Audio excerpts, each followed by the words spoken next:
আজি বিটিচিত যিমান কাম হৈছে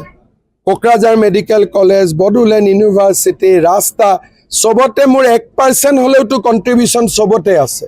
আৰু অসমৰ কোনো পলিটিচিয়ান নাই যিয়ে বিটিচিত ইমান বাৰ আহিছে গতিকে বিটিচিৰ প্ৰতি মোৰ এটা শ্ৰদ্ধা আৰু মৰম অসম এছেম্বলিও মই বিটিচিলৈকে লৈ আহিছোঁ গতিকে বিটিচিক লৈ মোৰ প্লেনিং ডাঙৰ আছে সময়ও আছে লাহে লাহে হৈ থাকিব স্যাৰ অসম বিধানসভাৰ অধ্যক্ষ বিশ্বজিৎ দৈমাৰী কৈছে যে বিটিচিখন লেতেৰা হৈ আছে তেখেত যদি বিটিচিৰ চিফ হয় তেতিয়াহ'লে চক মইতো স্পীকাৰে কি কৈছে নাজানো কিন্তু এইটো কথা ঠিক যে বিটিচিখন লেতেৰা হৈ থকা নাই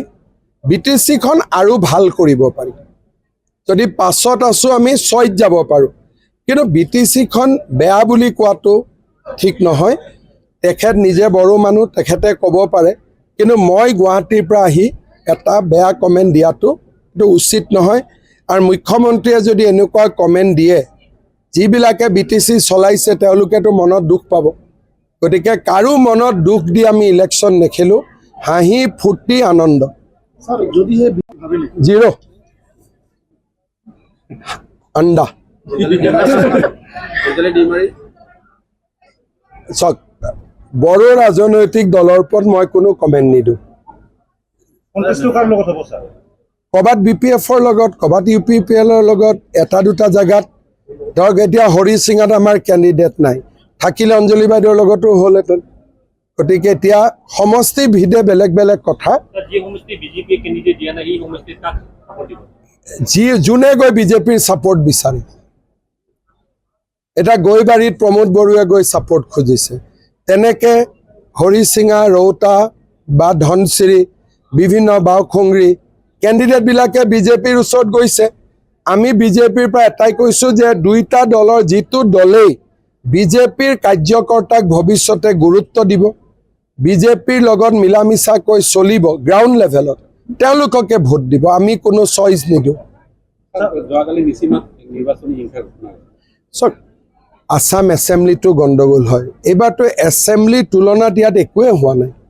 ডেকা ল'ৰা ইলেকশ্যন খেলে অলপ চলপতো ইটো সিটো হ'বই কিন্তু বিটিচিত ইমান শান্তিত আপোনালোকে চাওক মই প্ৰথম দিনা এইটো ফিল্ডত আহিছোঁ যিমান মানুহ হৈছে তাতকৈ আজি বেছি মানুহ হৈছে নিয়মমতে ইয়াত ইমান মাৰপিট হ'ব লাগিছিল যে বিজেপিৰ মিটিঙত আহিব মানুহ ভয় খাব লাগিছিল কিন্তু অকল মোৰ মিটিঙতে নহয় প্ৰমোদ বড়ো মিটিঙতো মানুহ আহিছে হাগ্ৰামা মহিলাৰী মিটিঙতো মানুহ আহিছে তাৰমানে election has become a festival এইবাৰ বিটিচিৰ ইলেকশ্যনটো এটা উৎসৱলৈকে পৰিণত হৈছে যিটো মোৰ বহুত দিনৰ পৰা মনৰ ইচ্ছা আছিল বিজেপিয়ে চিট পাওক নাপাওক বেলেগ কথা কিন্তু ইমান যে ৰাইজে উৎসাহেৰে ইলেকশ্যনত জঁপিয়াই পৰিছে য'তে গৈছোঁ আপোনালোকেও আহি যায় এইটো এটা ভাল চিন নহয় জানো এইটো বিটিচিৰ বাবে খুব এটা পজিটিভ ইলেকশ্যন হৈ আছে আৰু মই ভাবোঁ ইয়াৰ পিছত সৰু সুৰা যি কাজিয়া পেচাল সংঘাত আছিল এইবিলাকো নোহোৱা হৈ যাব উদ্দেশ্যটো একেটাই বিটিচি ডেভেলপমেণ্ট হ'ব লাগে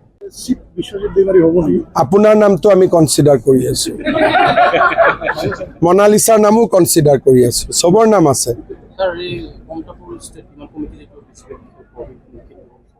কি কোনে কাৰ নিষিদ্ধ বিজেপি নগ'লে জনজাতিকৰণ কেনেকৈ হ'ব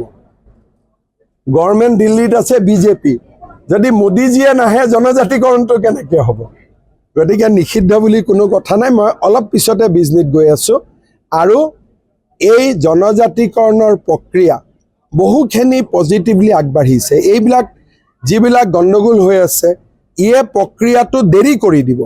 মই স্মুথ কৰি তাক আগুৱাই লৈ গৈ আছোঁ এই মাছাল প্ৰচেছন জোৰ লোৱা প্ৰচেছন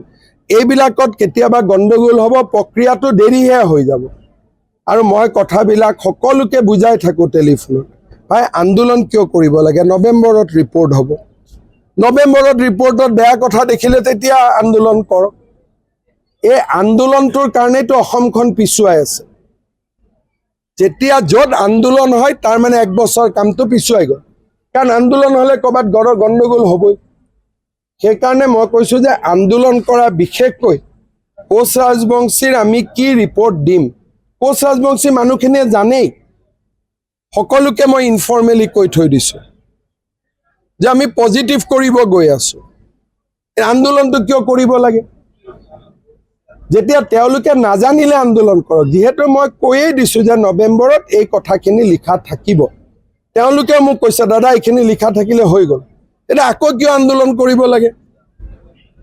আৰু বিজেপিক দূৰত পঠালে বেলেগ পাৰ্টীয়ে কৰিব নেকি এইবিলাক কাম?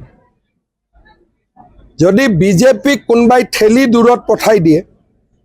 বিজেপিৰো ক্ষতি হ'ব, কিন্তু অসমৰ ক্ষতিও একেধৰণে হ'ব। সেইকাৰণে মোৰ মতেদি